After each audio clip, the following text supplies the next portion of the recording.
नमस्कार, आप देख रहे हैं समाचार 24+ और मैं हूं आपका दोस्त और होस्ट हनी सैगल।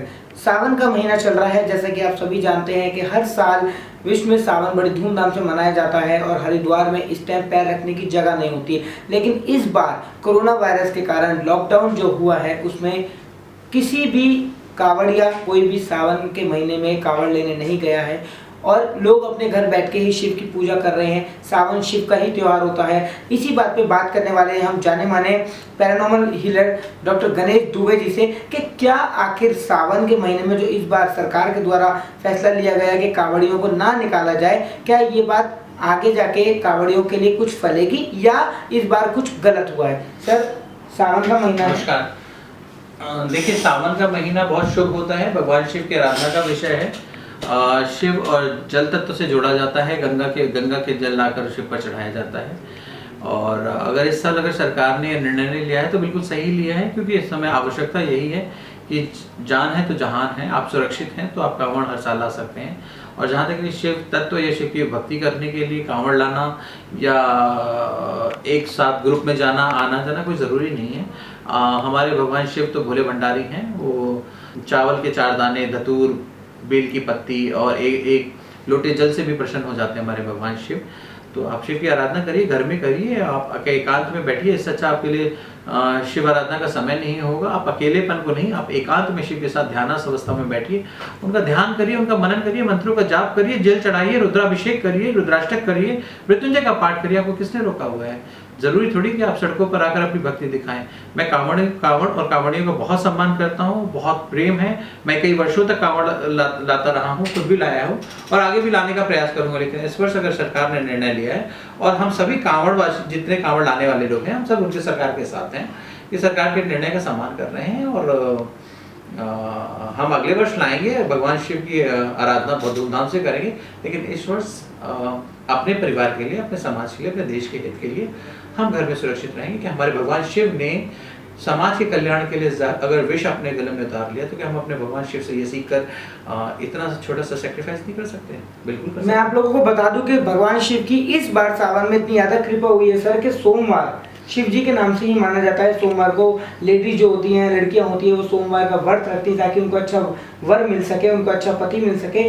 सावन इस बार सोमवार को ही शुरू हुए और सोमवार को ही खत्म हुए। जी, बहुत पवित्र इस वर्ष आरंभ हुआ है कि सावन का जो महीना है वो सोमवार से शुरू हुआ है और सोमवार से खत्म हो रहा है। इस बार 5 सोमवार हैं। सोमवती अमावस भी है और सोमवती की पूर्णिमा भी है। इस बार सावन का जो चमत्कार है वो विशेष है। ये लंबा समय है, 40 दिनों में लोग आप अपनी आराधना कर सकते हैं। आप लोग जो अभी बचा हुआ जो समय है उसमें भगवान शिव की भक्ति करें, आराधना करें, नमः शिवाय का जाप करें। तो ऐसी अवस्था में जब सब जगह पे खुशहाली और प्रसन्नता है, लेकिन ऐसी ही अवस्था में हमारे भगवान शिव कहते हैं कष्टों को हरने के लिए, भगवान शिव हमें सिखाते हैं बीमारियों को दूर करने के लिए। और जो इस वर्ष आपदा आई है, ऐसे में भगवान शिव और मृत्युंजय की उपासना करना तो बहुत ही आवश्यक हो जाता है। और इस बात को समझिए, देखिए, एक सर्प का जो जीवन होता है वो कभी अपनी मृत्यु नहीं मरता, वो किसी न किसी कारण से उसकी मृत्यु होती है। अदरवाइज वो लाखों कई हजार वर्षों तक जीवित रहने की क्षमता रखता है। ऐसे ही हमारे योगी हैं। योगी अनंत काल तक जीवित रहते हैं, जब तक वो चाहें तब तक जीवित रह सकते हैं। वो अनंत समाधि की अवस्था में भी रहते हैं, जागृत और सुप्त अवस्था में भी रहते हैं।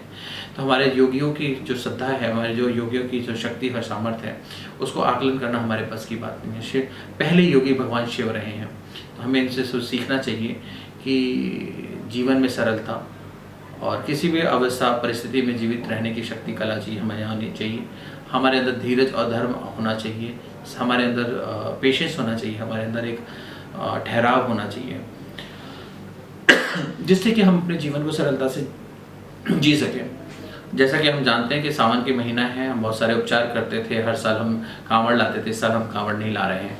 तो ऐसी अवस्था में आप कहीं से भी शुद्ध जल लेकर भगवान शिव पर चढ़ाएं और उनकी प्रार्थना करें।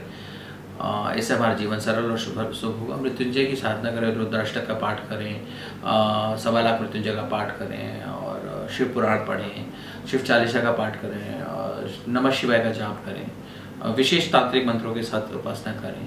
हमारा एक प्रोग्राम है रुद्र से मिलाप, अगर आप चाहें, वो सीखना चाहें या समझना चाहें तो हमसे जुड़ भी सकते हैं।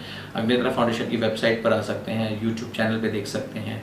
फेसबुक पे हमारा प्रोग्राम होता रहता है, उसमें आ सकते हैं। और इस समय सावन के महीने में आपको कुछ भी जानकारी लेनी है या कुछ भी है तो आप हमारे नंबरों पे व्हाट्सएप कर सकते हैं 9867071108 पे और 9958659179 पे। इन नंबरों पे व्हाट्सएप और मैसेज भी कर सकते हैं। आप हमसे जुड़ सकते हैं सावन, शिव, सर्प और इन सब से जुड़ी हुई बातें पर जानने के लिए, एक योगी के विषय में जानने के लिए। ये इंगला पिंगला सुषुम्ना की त्रिवेणी क्या है, इनसे जागृत होने वाली शक्ति कौन सी है, शिव से एक मानव से शिवत्व तक कैसे पहुंचा जा सकता है, तंत्र क्या है, तंत्र विज्ञान क्या है, इन सब से जुड़ी हुई विभिन्न घटनाओं के बारे में जानकारी लेने के लिए आप हमसे जुड़ सकते हैं।